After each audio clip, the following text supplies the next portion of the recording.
Hello guys, my name is Madhur and welcome to my channel. This is the 35th tutorial in the series of tutorials on Unix shell scripting.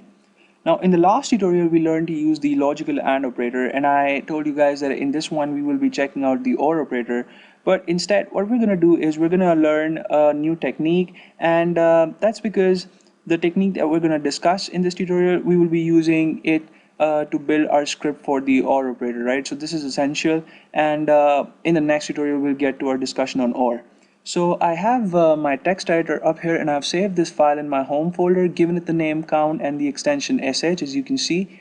And what this script is going to do is it's going to ask the user to enter a character, and then it would check whether just one character has been entered or more than one characters have been input. And if one character has been entered, then it will display one message, and if more than one characters have been entered, then it will probably display a message like invalid input, right? So it's going to be a short and sweet script, and let's get started with it. So I'll use echo on the first line to ask the user enter a character,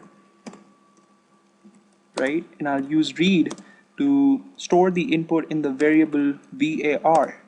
And on the next line, I'm gonna check whether the number of characters in var is 1 or greater than 1. Now I'm gonna use wc with the option -c here, and wc is the word count utility, and I've used -c here because I am interested in calculating the number of characters. And wc comes with three important options: -l for lines, -w for words, and -c for characters. And in case you people have forgotten how to use wc, or if you have missed the tutorial on wc, then I'll put the link to the tutorial in the description below and you can watch it, right? So WC receives input in text form, right? So if I would simply type in the name of my variable here, $var, then it won't make too much of sense to WC. In fact, it won't make any sense at all. So what I would have to do is I would have to echo out the contents of the variable $var here, and then I would have to use the pipe symbol to send that output to WC. So what I mean is echo $var would simply echo out the contents of the variable, and then whatever will be echoed out would become the input to the command wc-c, and wc-c would return the number of characters, right? And since we are interested in the total outcome of this combination of commands, we're gonna put this entire thing within reverse quotes or accent graves, right? And now we are gonna use the -eq operator and compare this numeric value to 2.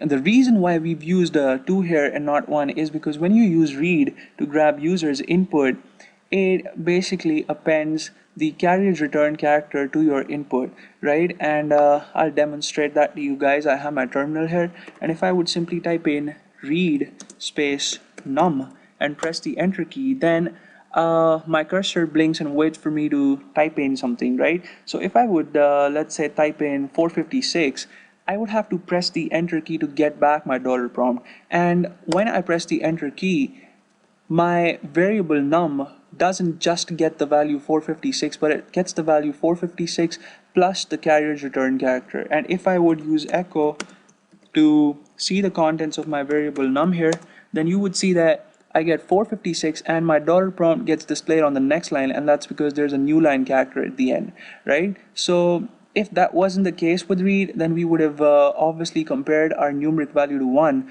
but since there is one additional character there, I would have to compare the value to 2. I hope you people have understood this, and I'm gonna, well, make this an if statement because we have to display a couple of stupid messages.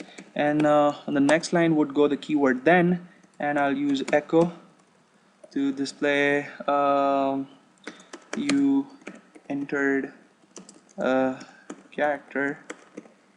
And if we go inside the else block, then the user will see a different message, invalid input. Alright, and I'll terminate my if block by using the keyword fi. Save this file, and I'll bring up my terminal, clear the screen for you, and what's the name? Okay, sh space count.sh, and it tells me that I have to enter a character. So if I type in J and press enter, then it tells me that I entered a character. And if I type in 456789 and press the enter key, then it tells me invalid input, right? And you can work around with this shell script, and you can type in random input and see that it actually does what it's supposed to do, right? So there you go. I will be using this method in the next tutorial, and that's why I've discussed it here. So I hope you people have understood how to use wc-c with echo. I'll maybe go over it once again. I've used echo $var here because I wanted to transmit the output of this statement to the output, to act as the input of wc-c.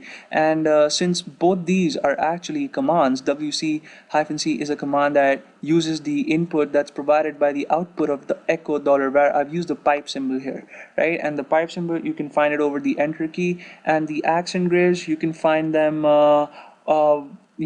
next to the key 1 on your keyboard, right? And we've used both these things before, so I'm sure these are not new concepts to you, and I'm sure you people have understood why we've compared the numeric value to 2 instead of 1, right? So thank you so much for watching this tutorial. I'll meet you guys in the next one, and please subscribe to my channel.